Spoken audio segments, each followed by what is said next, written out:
बिस्मिल्लाहिर्रहमानिर्रहीम। अस्सलाम वालेकुम। कैसे हैं आप लोग? ठीक ठाक है। हमारी दुआ है अल्लाह पाक आपको हमेशा खुश रखे, हंसता मुस्कुराता रखे। आज हम बनाने जा रहे हैं सरसों का साग।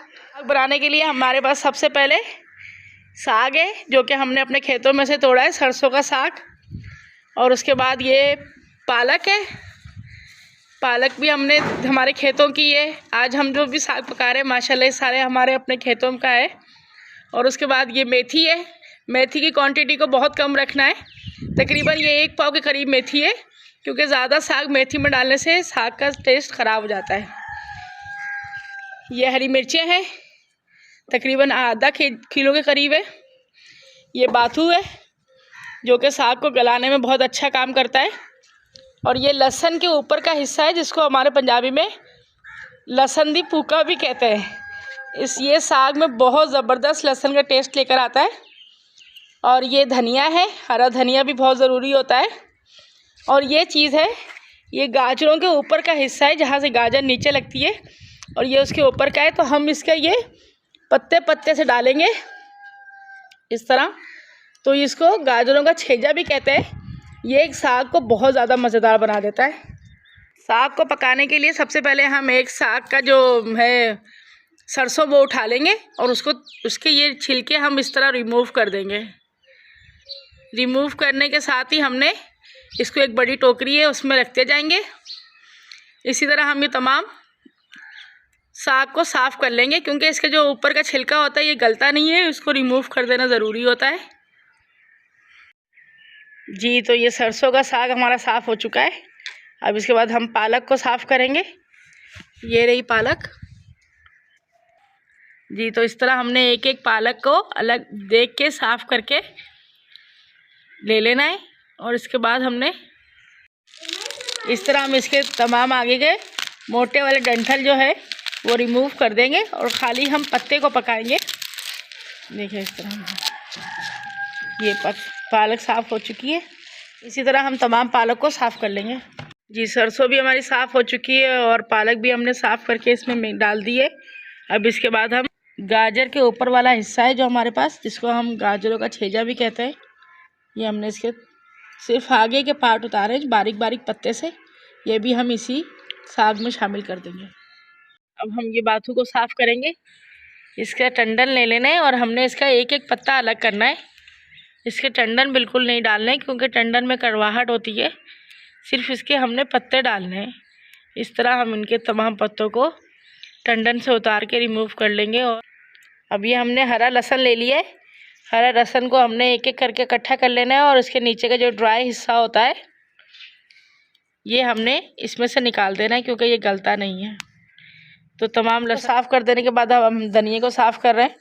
धनिया को भी अच्छे से साफ़ कर लेना है। इसके ज़रा मोटा मोटा जो हिस्सा है डंडल का वो उतार देना है, और पत्ते ले लेने हैं। मेथी हमने ले ली है, मेथी के हमने पत्ते भी अलग अलग कर लिए इस तरह। तो अब तमाम मेथी भी हम साफ़ करके इसी में डाल देंगे। अब हम साग की कटिंग कर रहे हैं।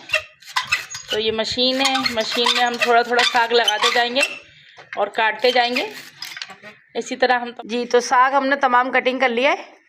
अब इसको हम दोबारा से टोकरी में डाल देंगे धोने के लिए। इसे अच्छी तरह साग को धो लेना है, ताकि साग के अंदर कोई मिट्टी वगैरह का ज़र्रा हो तो वो तमाम निकल जाए। अब हमने एक बड़ा पतीला ले लेना है, देच का है ये हमारा बड़ा साग पकाने वाला। इसमें हम ये तमाम साग डाल देंगे। तो साग हमने पतीले में डाल के चूल्हे पर रख दिया है। आज हम बाहर बना रहे हैं लकड़ी के चूल्हे पे साग। तो इसमें अब हम पानी डाल देंगे। पानी इतना डालें कि जितना, ये तकरीबन मैंने इसमें 2 लीटर पानी डाल दिया है। और साग क्योंकि अपना भी पानी छोड़ता है, तो इसको अब हम डाल के ढक के पकाएंगे। तकरीबन 4 से 6 घंटे पकेगा, लेकिन इसको जी। तो देखते हैं साग कुछ पकने लग गया है। ये देखिए साग पक रहा है। अब इसमें हम नमक डालेंगे और हरी मिर्च डालेंगे जो पीस के रखी हुई है। 1 चम्मच हमारे पास नमक है। नमक की क्वांटिटी को कम रखना है, क्योंकि तमाम हरी सब्जियों में नमक होता है। तो 1 चम्मच इसमें हमने नमक का डाल दिया। और ये हमारे पास हरी मिर्चें पिसी हुई किलो के करीब हरी मिर्चें, जो कि हमने इसमें डाल दी है। अब इसको हमने मिक्स करके अच्छे से पका लेना है, ताकि साग बिल्कुल घुल जाए। तो ये तकरीबन मैं आपको दिखाती हूँ इसको पकते हुए 5 से 6 घंटे हो गए और ये कुछ इस तरह का हो चुका है। अब इसको हम थोड़ा थोड़ा सा घोटेंगे, घोटना इसको कहते हैं। तो इसको हम इसमें थोड़ा थोड़ा सा, अब हमारा साग घुलने के करीब हो गया है, तो इसको इसमें हम चलाते रहेंगे जब तक कि ये साग बिल्कुल सॉफ्ट ना हो जाए। जी अब इसको हम घोटेंगे। ये देखिए इसमें थोड़ा थोड़ा सा पानी रह गया है, हम इसमें थोड़ा थोड़ा सा आटा डालते जाएंगे एक हाथ से और एक हाथ से इसको घोटते जाएंगे अच्छे से। बस ये ख्याल रहे कि इसमें आटे की गुठलियाँ ना बने। जी तो देख सकते हैं आप कि हमने हाथ से और घोटने की मदद से कितना ज़बरदस्त साग घोट लिया है। अब साग हमारा ये अच्छे से घुट चुका है। इसको अब हम सिर्फ 5 से 7 मिनट के लिए पकाएंगे ताकि आटे का कच्चापन भी ख़त्म हो जाए और साग हमारा पक जाए। तो ये देखिए 5 मिनट के लिए पकाएंगे ताकि साग हमारा अच्छे से पक जाए और आटे का कच्चापन भी ख़त्म हो जाए।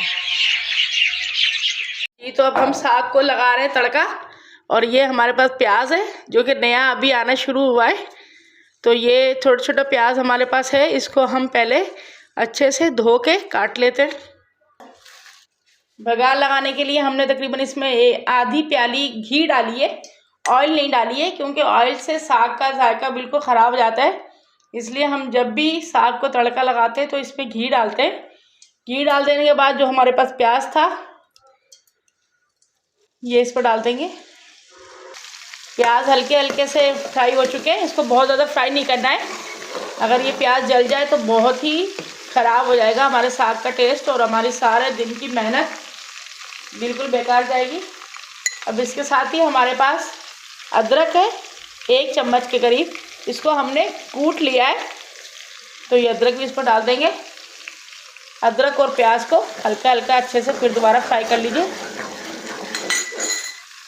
अदरक और प्याज अच्छे से हो चुका है। ये 7 से 8 हमारे पास हरी मिर्चें थी क्योंकि साग में हमने हरी मिर्च पहले भी डाल दी है पीस कर, तो वो कुछ कम थी, तो उसकी टेस्ट को बैलेंस करने के लिए हमने इनको अच्छे से पीस लिया है। तो ये भी इसमें डाल देंगे। तो तड़का हमारा बिल्कुल तैयार हो चुका है। इसमें हम डालेंगे आधा चम्मच नमक का। नमक हम पहले भी साग में डाल चुके हैं और आप बिलीव करें कि इतनी ज़बरदस्त खुशबू आ रही है ना कि बस इसको एक दफ़ा अच्छे से हिला लीजिए।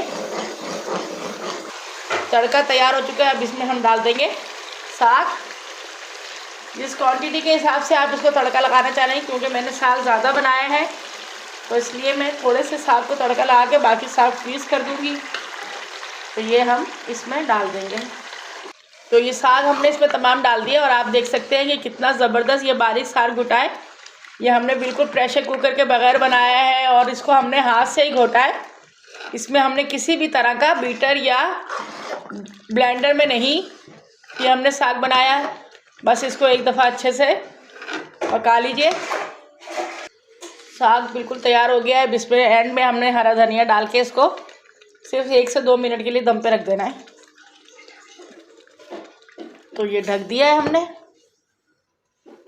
जी। तो ये हमारा ज़बरदस्त किस्म का हरा भरा साग तैयार हो गया है। अब इसे हम निकाल लेते हैं बाउल में। जी तो जनाब हमारा साग तैयार हो चुका है। तो अब इस पे हम रखेंगे गर्मा गर्म देसी घी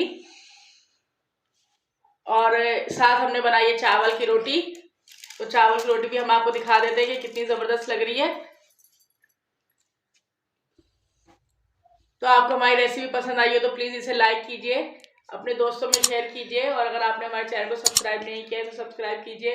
अपनी दुआ में याद रखिए। अल्लाह हाफिज़।